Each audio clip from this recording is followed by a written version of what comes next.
Hello friends and welcome back to my channel. My name is Katelyn from Florals.com and today I have my Kill a Kit video, which is actually not a Kill a Kit or anything close to it, but it is the wrap up of my July kit. Now, as many of you guys know, July was a very busy month for me. It was my 25th birthday in July. I had some friends in town. I had a lot of stuff going on. So the layout pile is quite small this time around, but I absolutely adored everything that I made this month, and I think that's kind of what's important, is that knowing that it's not necessarily quantity, which a lot of people are able to do and share on YouTube, but it's also about quality of the layouts you're making and that you love them and the stories you're capturing for your scrapbooks. So today I'm not going to go through the entire kit that I've left over, but just highlight certain items, but I will share all of the layouts I've created with this kit.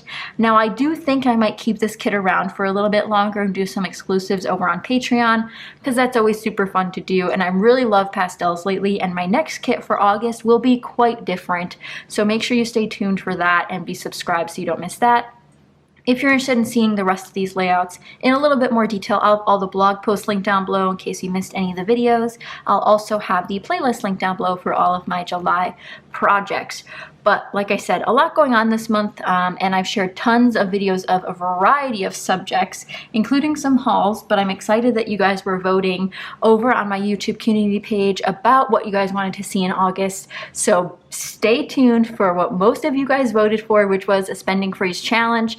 I'm going to talk about that throughout August and give you guys tips and tricks and challenges for ways you can look at your stash and maybe some of your other items in your house differently if you're on a spending freeze. So I'll talk about that in a future video, but again, make sure you're subscribed so you don't miss out on that if that's something you voted for. But thank you to everyone who voted in that poll, as well as a huge shout out to my patrons who chose my August kit this month, so stay tuned for that when it comes out in August. But for today, let's go through my layouts in the order that I made them, which I think is always interesting to see, because those of the people participating in How to Kill a Kit with Style, which all of them will be linked down below. They're all very talented.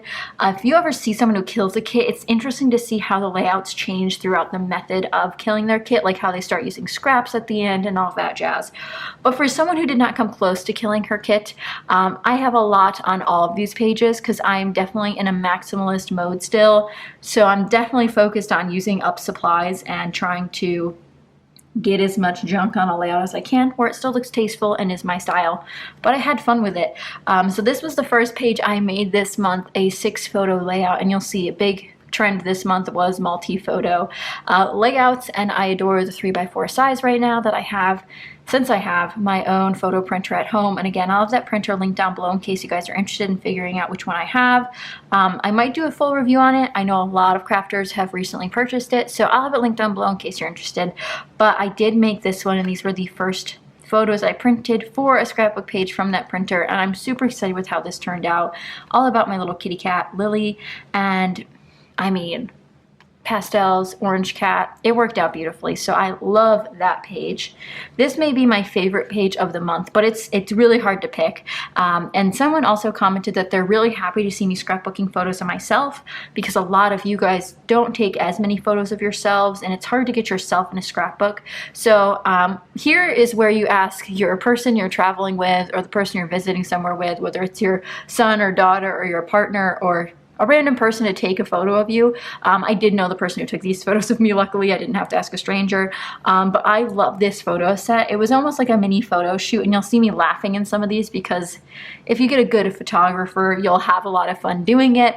So I ended up making this little page here, and these are photos from the zoo, which it was a very fun trip to the zoo, and I did vlog it. So let me know if you guys would be interested in seeing more vlogs on my channel. I do plan on bringing more, but I'm wondering if some of like the small day trips would be fun too. But I had a ton of fun with this color scheme, the yellows and the pinks, and then the pops of blue from the photo, and then the navy accents. So much stinking fun, and I adore this background paper from Crepe Paper. Absolutely love it. And you guys might also remember that one of my challenges this month was to use punches. This is one of the layouts I did not use any on. So you win some, you lose some. we'll figure out, hopefully I can do better on the next one. This one I did use a punch on, and it is also one of my favorites from this month, and you guys loved this layout as well. And it appears that I need to add more adhesive under this section. I think it's because of the textured cardstock, so we'll have to add more. But this is a 5-photo layout, similar to the last one, with 1 large photo and then 4 smaller photos, but in a different format here because they are 3x4s, and these are all theme park ones. And here's something you'll see. I'll probably talk a lot about this in my July favorites video as well when that comes up later in August, but I've fallen in love with stamping again, and this layout helped with it. I also stamped on the next layout, but there's something about stamping and that I've fallen back in love with, and I used 3 different stamp sets on this layout, including ones that weren't in my kit because I didn't put any stamp sets in my kit, which I think was a mistake on my part, but once I pulled one out, I knew I wanted to pull more out, so it's one of those like addictive things I have. In terms of using them on a layout. But I had a lot of fun with the blue and yellow color scheme on this one. Lots of blue from the sky and the universal globe. And although I am wearing this maroon color, and even it appears in this photo as well, I didn't want to highlight on that because I wanted to use this star paper that I adore, again, from Crepe Paper, which, is it a surprise that I'm in love with Crepe Paper? No.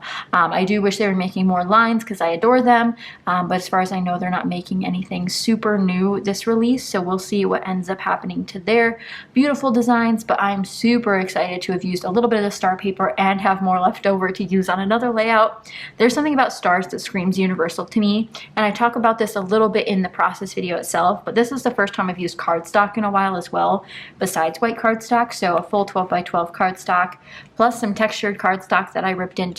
But overall, this is a really good encompassing of my kit and sort of seeing it all come together. These were some of the pieces I pulled out, and that mimic with the Dear Lizzie pieces and all of that jazz. Like I said, didn't make a huge dent in my kit in any way, but I did find a really great creative outlet this month through stamping, bringing back my Nouveau drops, woo woo, which I'm super excited about, and starting a new project, which leads me to my last project of the month, which again, only 4, but this little 6x8 guy here is a brand new project that I started about my favorite things album, or things I love album. Really haven't nailed it down yet, but I did scrapbook a picture of 2 books that I recently purchased and stamped on this as well, and I just love this paper, which is from a Valentine's Day collection from Pink Paisley that was in my kit, and it just works so perfectly. And you know, it's not a huge thing, it's not anything big, but I love the idea of small albums to tell better and bigger stories of my life that aren't mainstream stories. So like these 2 books have a big impact on me right now, so eventually I'll put that on a hidden journaling tag. I haven't exactly finished all my words yet.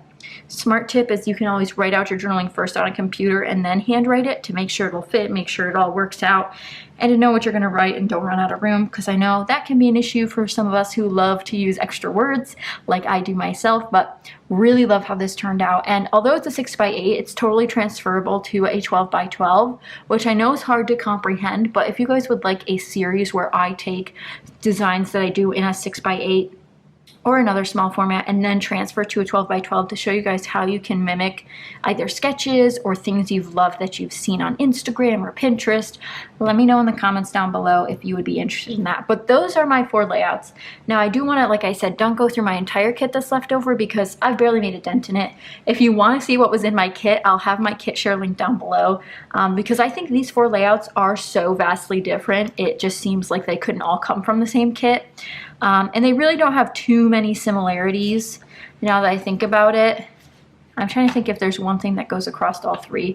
I guess the one thing that does is the chipboard is used on all 4. So I did use the Dear Lizzie chipboard on all 4. I did use, let's see, 1, 2, I did not use it on this one or the other one. So maybe that's the only thing. I used the sticker book a bit on 2 or 3 of them. Maybe only 2 of them. Really just wild layouts that I adore, and I'm so glad that I now have to put in my album. But like I said, I do have some honorable mentions of the stash that I used, the kit that I used. Now I did bring in some things that weren't part of the kit. For example, I did have one empty this month, which is the Paper House Colorways puffy sticker. So I used the last one on that 6x8 sheet.